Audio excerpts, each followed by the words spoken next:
13分鐘，咦？頭先話10分鐘開始。好，唔緊要啦，照講啦。咁咧，今日就純粹做一個新嘅平台嘅直播啊！今日就嘗試喺 YouTube 嗰度做直播，因為其實尋日我哋已經想開始做 YouTube 噶啦，但係咧一開嘅時候，佢突然間又話要你啱啱開啟咗個 YouTube 功能，所以你要等24個鐘先可以做到直播咁樣，跟住於是者就又等一日。咁就而家開到啦，但係咧，其實尋日喺 IG 嗰度，我啦，唔係我哋，我都講咗成個幾鐘嘅。咁主要講嗰個話題就係幾樣嘢咯。咁我標題而家講咗話3樣嘢，但係應該咧因為其中一樣係講我哋某個聽眾嘅，所以而我又發現佢係有睇我哋 YouTube 嘅。咁所以我哋嗰個話題應該會取消啦。咁所以主要就係講兩件事。第一就係我哋新開 YouTube，咁啊其實講完啦呢個話題。咁第二件事係講緊你哋近排有冇人留意新聞啊？但係新聞其實唔係好多，應該係講緊我就用 Facebook 睇嘅。前日星期日咁就有3個人就了結生命啊。其中有一對情侶就喺屯門嘅，咁30零歲喺屯門大興村定唔知大興花園嗰度就跳咗落嚟。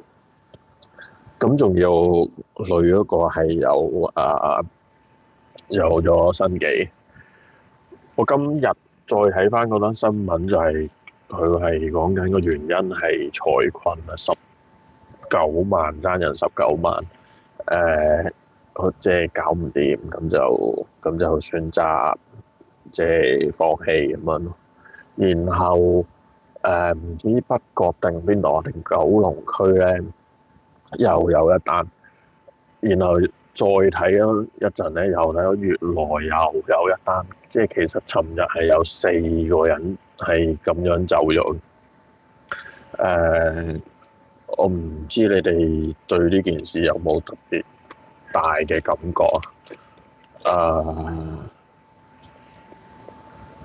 其實我今朝啊，其實一瞓醒就仲有睇咗另一個 post 係有人好似話咩嗰個執笠苦主大聯盟嗰個 group 嗰度，佢列咗10月份自殺嘅人嘅 list 出嚟。哇！真係多到誇張，差唔多3幾日就有一個，3幾日就有一個，可能都唔止添，可能隔日就有一個咁樣走。大部分都係好似係講緊財困。咁你知道其實而家香港嘅經濟真係差得好緊要，可能未必到好入肉嘅，大部分人都未必去蝕到入肉，或者我真係冇錢開飯。但係嗰個突如其來嗰個轉變咧，其實係變得好快嘅。你由上年開始，大家都仲係覺得玩啊、舒服啊、開心啊、翻大陸玩啊，啲嘢開始平啊，仲係講緊啲樓又平啊，我有機會買樓啊，講緊呢種氣氛，大家都唔係覺得有咩問題。突然間可能呢半年就先發覺，喂唔係喎，唔對路喎，呢啲經濟差嘅嘢係開始影響到我嘅喎。咁就急轉直下，突然間呢個轉變係令佢哋即係無所適從。好多時你會受到嗰個社會環境嗰個氣氛影響得好緊要。你會突然間留意好多新聞，喂香港經濟差，開始話呢度有裁員，嗰度有裁員，又話失業率又要慢慢高，跟住嗰啲所謂嘅咩財政報告、施政報告就完全幫唔到你，但係而家去到你身上咧，你就覺得哇，我又好似冇乜錢剩，但係甚至乎會爭人錢嘅時候，我真係好大壓力喎。好大壓力嘅時候，誒、其實我就講翻大興村呢對情侶啊。你問我爭人19萬係咪一個冇得解決嘅問題嚟？我估大家冷靜啲諗，其實大家都知道，其實19萬唔係好多啊。即係，但係對於冇錢嘅人嚟講，可能真係好多啦。但係19萬唔係一個足以令到你永無翻身之日嘅數目嚟㗎嘛。我就講一個最普遍嘅方法，就係講緊你，我唔係講緊你話咩，即係以前嗰啲吸血貴利王嗰啲啊，黃秋生嗰啲橋段啊，爭大耳窿錢，真係俾人殺人放火賣你去做雞，唔係講緊呢啲啊，係講緊一般人。而家你就算爭人錢，你可能都係爭財務公司。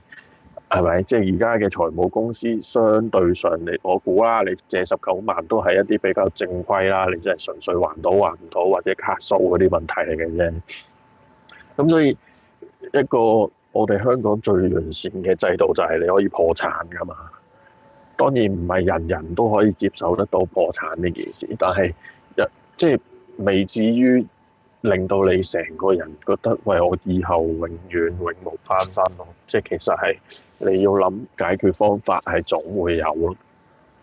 咁點解佢哋會因為即係看似好多，但係其實實際上唔係好多嘅一個財困嘅銀碼去選擇呢條路咧？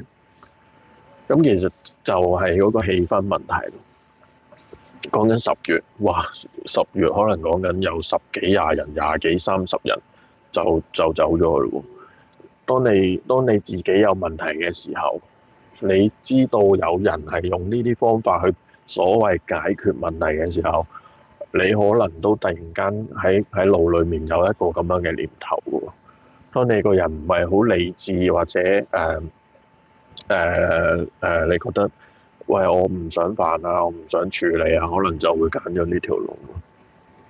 咁所以，我近排喺 IG 啊，都成日都唔係成日啦，都有幾次出咗個 post 就話俾大家聽，不如你嘗試下關心一啲身邊嘅人，甚至乎唔係好熟，但係你都識佢嘅人，你都可以嘗試用啲方法去關心下佢啊。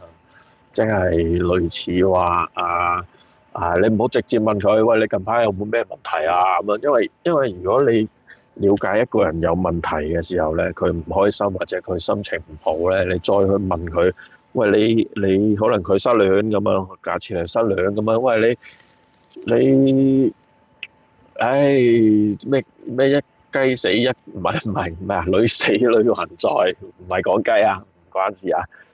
女死女還在，喺你局外人，你梗係咁諗啦。哇！成個森林咁多嘅女，怕咩啫？咁你喺局外人，你咁啊，梗係咁諗啦。但係喺當事人心目中，佢就係要喺沉迷咗喺嗰個問題嗰度嘛。如果你一走埋去，可能佢自己本身都接受咗嗰個唔開心，或者佢都開始沉澱咁。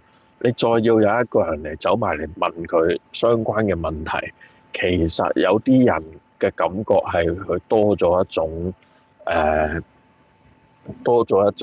情緒喺度嘅。我本身已經唔開心嘅啦，我仲要向你啲咁嘅人交代，咁係有機會令到佢哋更加困擾同埋睇唔開咁。所以如果你真係要幫呢啲人，或者想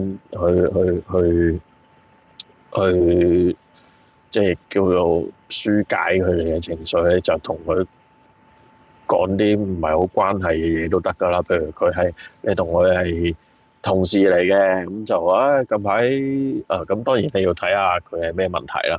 即係可能你一問佢工作，又踩中咗佢嗰個工作好大壓力嗰個話題啊嘛。即係盡量講啲好唔拉更嘅嘢。近排有冇打波啊？近排有冇睇戲啊？邊出戲好睇喎？即係類似咁樣嘅角度去講咯。即係完全即係嗰個作用就係如果你有經歷過啲好唔開心嘅嘢，我諗你會知道你好需要人陪伴嘅，好需要知道呢個世界有人係喺你身邊。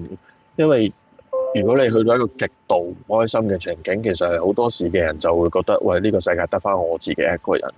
但係如果一個人無端端行埋嚟，突然間問，喂，你食咗飯未啊？哇，邊度有嘢好食啊？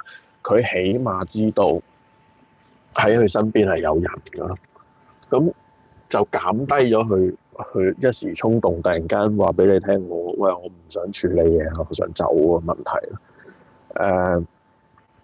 誒、以我所估計啊，以我嘅認知啊，真係會走去絕路嘅人，好多時都唔係因為佢經歷嘅嘢係解決唔到，或者咦我見到有人入咗嚟喎，係咪真係 YouTube detect 到有聲先會退人入嚟嘅咧？Hello，我講緊咩啊？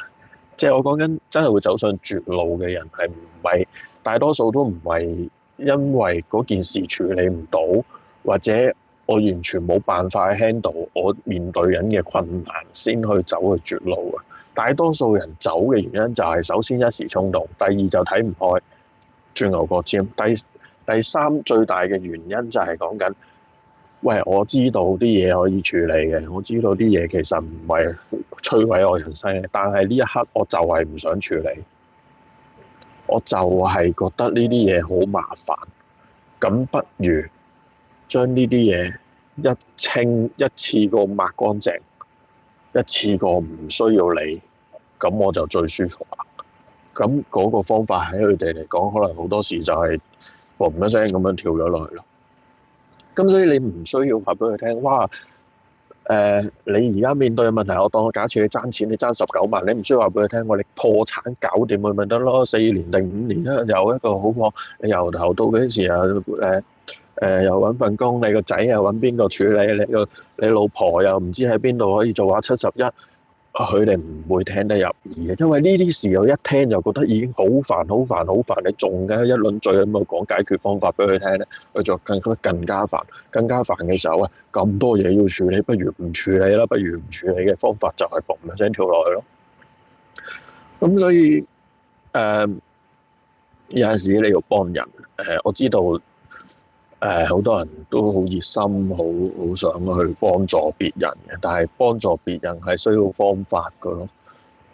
解決問題未必係，即係解決嗰個人嘅問題，除非你落手落腳啦，19萬我幫你還咗佢啦，係咪？除非係咁啊，你教佢點樣做，其實令到佢更加困擾。呢個係人嘅惰性咯，又或者係人就係會選擇一條佢認為最容易嘅道路咯。咁一個唔覺意，一個牛角尖咁樣轉咗埋去，咁咪會走咗咯。即係作為你係一個好人啦，即係你自己係一個好人，你留意到有人話佢近排唔係好掂喎，佢平時都唔係咁嘅，啲行為習慣好似唔同咗喎。通常會點嘅咧？你哋留意一下你身邊嘅人，又或者一啲少見咗嘅朋友咧，你留意得到咁樣，可能都係 Facebook 啊、WhatsApp 入邊嘅 group 啊咁樣噶。你留意翻最大嘅一個主題，唔係講緊佢話俾你聽，我喺 WhatsApp、IG、Facebook 嗰度 post 啲乜嘢唔開心嘅嘢出嚟，唔係講緊呢啲。喂，好慘啊！我又咩啦？個天冧啦，係死啦！我覺得點啊？講得出呢啲嘢嘅人，佢仲有個 mindset 係要揾人關注，佢知道有人係留意緊自己。真正佢覺得唔開心而有機會走上，唔係有機會啦，即係比較大機會走上絕路嘅人，係講緊佢平時中意做嘅嘢，或者佢平時嘅行為習慣完全改變咗。我假設你係男仔，係咪？我每個禮拜都好似我蝦我自己咁樣，我每個禮拜都打籃球，我好中意打籃球。突然間你發覺有一日我同你講，喂，我唔打啦，或者你留意到我冇再打籃球啊，咁你就要開始留意係佢究竟其實係咩事咧？佢係因為跛咗腳，肥咗走唔咗，定係佢純粹就係突然間話俾你聽我冇咗興趣啊？咁如果佢純粹冇咗興趣，冇原因下唔再做一啲佢中意做嘅嘢咧，咁嗰個警號就出現咯，就好危險咯。其實就係、可能嗰個人好中意食嘢嘅，每個禮拜都會去呢度食嗰度食嘅咁樣。突然間佢話冇興趣咧，煮嗰個麵咪算咯喺屋企。咁呢啲就係一啲好強烈嘅徵兆咯，大家要留意你哋身邊嘅人咯。咁即係好老生常談，好老土嘅説話就係你要幫一個人，其實未必要幫佢解決嘢，或者未必要同佢講嘢，未必要同佢講啲道理嘅嘢。你主要嘅就係陪伴咯，好老土嘅，係非常老土嘅。陪伴有分好多種嘅，你又唔好成日黐住佢嘅，就煩鳩住咁樣，佢可能又係好敏感。你係你真正要想幫一個人，你係要盡量可以有機會就係留喺佢身邊，或者係一個可以去觀察到佢言行舉止嘅範圍嗰度咯。要觸覺要敏鋭一啲，你要真係真真正正咁留意佢同平時有咩唔同咗。咁當然首先你要知道佢平時係點樣㗎啦。如果唔係你就錯判晒啲嘢，咁就戇鳩仔啦。咁樣咯。咁呢啲事你可能你未必覺得佢關我鬼事咩？我身邊人個人都有人咁快樂嘅，係嘛？冇全部都開心仔嚟嘅，唔係啊，唔係啊，喺你身邊越開心嘅人，越大呢啲危機嘅，我自己覺得嘅。你哋都有玩嗰啲咩 MIBT 啊、MPIT 啊、IBMT 啊，唔知嗰啲啊，咩 I 人 E 人嗰啲啊，你會知道有樣嘢係其實外表同埋內在嗰樣嘢係分開㗎嘛。佢表面好外向，其實佢好內耗啊嘛。即係我唔知你明唔明我講咩？有啲人係佢係好 social 㗎，佢係一見到人佢就世界仔咁樣，佢會照顧得人好好啊。但係其實佢內心係覺得好攰啊，呢件事係好攰啊。但係我見到人我又控制唔到，我覺得咁樣唔恰當。如果我對人冇禮貌，或者我唔去 social，係唔應該嘅。咁佢咪會逼自己去做呢啲咁嘅行為咯。但係離開咗班人嘅時候，佢就突然間會有一個感受，就覺得哇好攰啊！為咩咧咁樣？咁呢啲係好普遍嘅，係咪？呢啲係非常普遍嘅事情嚟㗎。咁正正因為如果你了解到人就係咁樣嘅時候，你唔能夠判斷佢話佢開心仔，其實係冇問題。你唔能夠咁樣講，開心仔可能都好大問題。咁你要就係好似頭先咁講咯，你要做人，如果你想做一個係成日經常性幫到人嘅人，你嘅觸覺要敏鋭一點咯。你要知道其實人係一樣點樣嘅動物咯。你 care 嗰個人嘅話，你就要俾多啲心機去留意佢咯。可能喺離你好遠嘅人冇乜所謂啦，嗰啲人你唔 care 啦。可能講緊你阿爸，可能講緊你阿媽，可能講緊你老公，可能講緊你老婆，或者你嘅男朋友、女朋友諸如此類嘅人，你一定會留意到佢同平時係有咩分別㗎嘛？係由今日開始，即係已經好似信徒咁啊！即係如果你都 feel 到香港其實而家個環境好差，世界都係咁噶啦，未必係香港。尤其是一啲好實際嘅經濟好差，嗰個大氣氛令到所有香港人都好唔開心。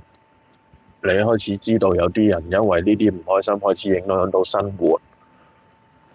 你覺得呢啲係問題嘅話，你就要開始多啲關心你身邊嘅人咯。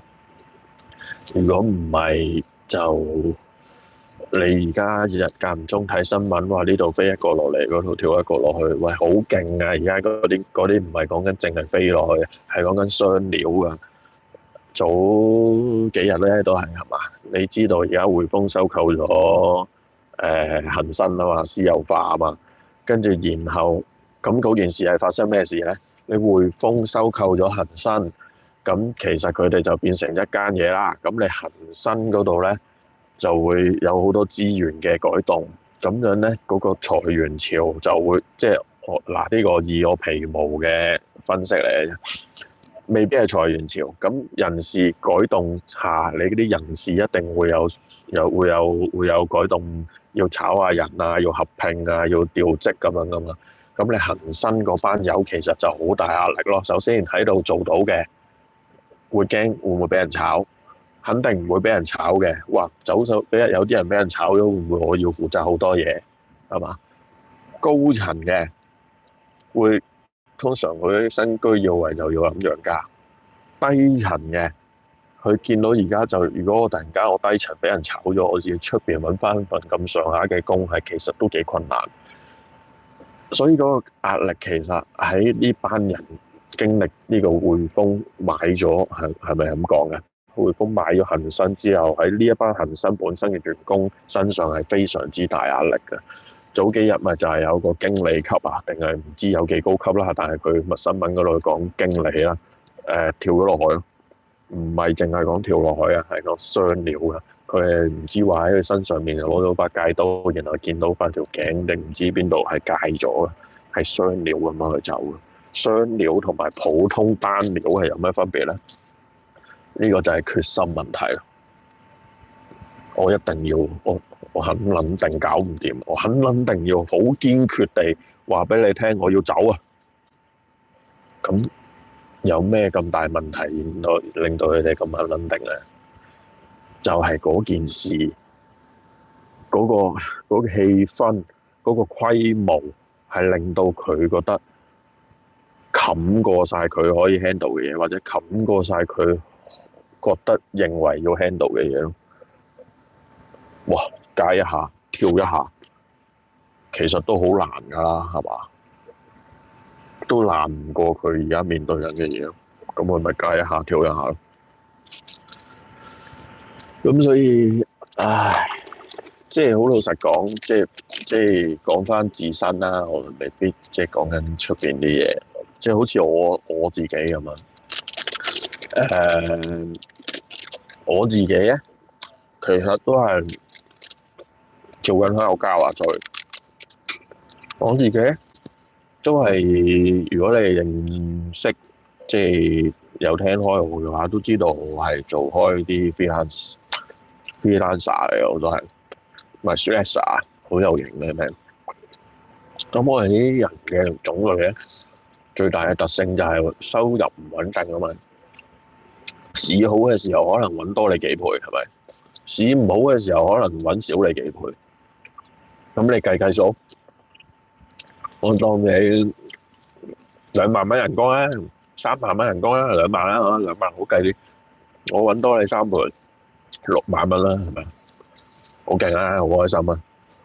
跟住然後去到今日啊，我話俾你聽，我個市道好差，我生意好差，我要接嘅 job 好少，我係少你幾倍，你2萬蚊少幾倍啫？幾多？7×3=21，係咪？可能我得7000蚊人工㗎咋，即係可以差起上嚟係咁啊！再差，再冇，即係仲要你一開始標到，其實係慢慢個市係冇乜起色喎，揾人做嘢嘅人開始cut budget 喎，佢可以自己做嘅嘢都自己做喎，咁你食得屎啊？咁我哋呢啲人其實咪好，其實係真係好大壓力咯。咁所以你聽我好多次都係點解要做直播啫？我唔係同你講嘢啊嘛，咪都係同你講嘢。主要唔係為咗同你講嘢嘛，我係要同自己講嘢嘛。我宣發我嘅感受啊嘛。因為唔係人人都可以揾到身邊嘅人傾偈。第一佢哋了唔了解，第二佢哋識唔識傾偈，第三佢係咪真係好似我頭先講咁嘅個情感上係咁敏鋭，好識提供情緒價值嘅，係冇嘅，係好少人可以咁樣嘅，所以你都未必可以咁樣，但係我鼓勵大家嘗試去咁樣，即係咁樣就係幫到身邊嘅人，好似我咁樣，我啲中年人啦，係咪叫中年人啊？40歲到啦，40歲到嘅人，朋友，大家都成家立室㗎，大家都有自己嘅家庭啦，你未必會同人好。首先你好少機會同佢哋聚到啦，可能你打機打波係嘛都聚到嘅，但係你冇時間傾偈㗎嘛。你亦都唔會突然間喺個 WhatsApp 嗰個 group 嗰度講話，我近排有啲睇法點點點點，你都唔會啊，佢都唔會理你啊。朋友你講唔到啦。父母父母已經其實你成家立室已經唔會同佢哋講呢啲嘢嘅。首先你唔想去擔心，第二佢未必幫到你。身邊最親密嘅人，可能男朋友、女朋友、老公、老婆，你亦都唔會想去擔心，或者其實你係同一個家庭嚟噶嘛，其實你係同一個體系嚟噶嘛，你掂唔掂就代表佢掂唔掂啊嘛。你同佢講，可能你抒發到個感情，但係佢搞得到嘅，你會知道佢搞唔搞得到噶嘛。你搞唔到嘅，你同佢講咪等佢擔心。佢搞唔到嘅，你唔同佢講，咁好似反而有陣時令到嗰件事冇咁繁複啊。咁如果講緊，喂，嗰個問題越滾越大喎，我以我嚟講啦，哇！我真係唔掂咯，我真係完全唔掂咯，可能我就係會捲到最唔掂嗰個情景咯。跟住然後一個唔覺意，我唔係講我係咁啊，有啲人選擇一個唔覺意，哇！我已經將個問題搞到最差嘅地步啦，爭人19萬咁。我又面對唔到屋企人，我又面對唔到父母咁樣，又唔好意思同啲朋友去講，咁冇咯，冇咯，冇人，我冇人冇人關心我，咁不如一走了之啦。咁嗰個問題就係咁樣出現咯。咁嗰件事有咩啟發咧？有咩睇法咧？即係我自己。以我自己為例啊，以我自己為例，我就自命其實係一個好人嚟嘅。喺我老婆心目中，我直頭係一個爛好人。即係咩意思咧？唔關你事嘅，關你咩事咧？你做咩要幫人咁多咧？點解你要咁落力去幫人咧？即係我哋呢啲就係爛好人啦。咁我都隨住年紀嘅增長，即係個人慢慢現實咧，我都已經減少咗呢啲嘢，即係扶阿婆過馬路咁啊，扶阿婆過馬路嗰啲啊，即係你扶咗就得啦，仲要問人搭車喺邊度搭咩？要翻去邊度？使唔使送你翻屋企？仲要問呢啲唔使啦啩？即係已經減少咗呢一種咯。咁所以我就好奇怪嘅，我就覺得我一係唔幫，一幫就會比較熱心咯。呢個就係我尋日突然間諗到嘅嘢，即係其實點解會以我嘅取態嚟講，點解會覺得幫人，甚至乎希望大家都嘗試去幫人呢件事係啱嘅咧？到今日，尋日講完，到今日我都冇 fact check 翻嗰件事，嗰個故事係點啊？但係我照講，即係阿達賴喇嘛，而家個達賴喇嘛，咁其實佢經常都宣揚一件事，就係嗰個叫做有智慧地行善啊。即係嗰個意思係咩咧？咁行善有好多種，你可以放生，你可以捐錢，你可以扶阿婆過馬路，係嘛？你可以養貓養狗，幫一切可以幫嘅嘢，係咪？咁然後就會有啲人會開始發覺，因為你做埋嘢好似好無謂，有鬼用咩？你幫乜鬼嘢？幫嚟都冇特別大意義啊，係嘛？第一，你係咪真係幫到佢唔知；第二，幫咗佢對你有咩好處咧？咁啊，咁有啲人做開呢啲善事嘅人就話：你做呢啲善事係唔使有好處啦。佢哋講緊係將來嘅福祉啊嘛，可能上天堂或者家山有福咁樣類似咁樣嘅嘢啊嘛。咁但係達賴喇嘛主張嘅嘢就唔係呢一樣。達賴喇嘛講緊係有智慧嘅行善，就係講緊某程度上嘅因果問題。因果亦都唔係一啲咁神化嘅因果，照字面解就係因為咁樣，結果咁樣啊嘛。就係講緊，譬如你今日幫咗嗰個人，我當你突然間有個人喺前面撲親，係嘛？你扶一扶佢，咁樣你下次咧，到你撲親嘅時候咧，可能佢咁啱經過咧，佢又會扶翻你，類似呢啲咁樣嘅情景。咁當你成個人嘅人生態度，你就會經常性去幫人，或者經常性去做一啲好嘅事。咁你身邊嘅受你關照嘅人，或者受你影響嘅人，自然就會多咗。多咗嘅時候，佢走翻嚟去幫你嘅機會就大咗咯。呢個就係其中一種你行善嘅原因咯。你好似好偉大，但係其實你係自私嘅。呢一種自私亦無傷大雅，因為你係去幫人嘅同時，你係覺得呢啲事最後會幫翻自己。呢個就係佢主張嗰樣嘢咯。咁呢個主張有咩好處咧？就係因為你平時啲人行善、放生、捐錢咁樣，佢係講緊我有多餘錢、有多餘嘅資源，我先會去做嘛。咁冇㗎，你譬如咁，如果係咁嘅話，冇多餘錢、冇多餘資源嘅人，咪唔應該行善咯，係咪？但係唔係咯？如果你有一個 mindset 就係講緊幫人之後，會用最後會以一個唔同嘅形式去回報到自己嘅時候，咁人人去幫人，咪有一個好強烈嘅原因，有一個好強烈嘅説法啦。因為我想問咧，而家我係 YouTube 嗰個數據咧，見到話有一個觀眾，我想問係其實係我自己嚟定係真係有人㗎？如果有人嘅，可唔可以俾個心或者 say 個 hi 啊？如果有人睇咧，我一路喺度講，我開心啲啊！say 個 hi 就得㗎，俾個心啊！咁係咪真係冇人啊？冇反應？唔緊要啦，咁樣咯。咁所以就係我成日舉一個例子，即係講翻智慧嘅行善。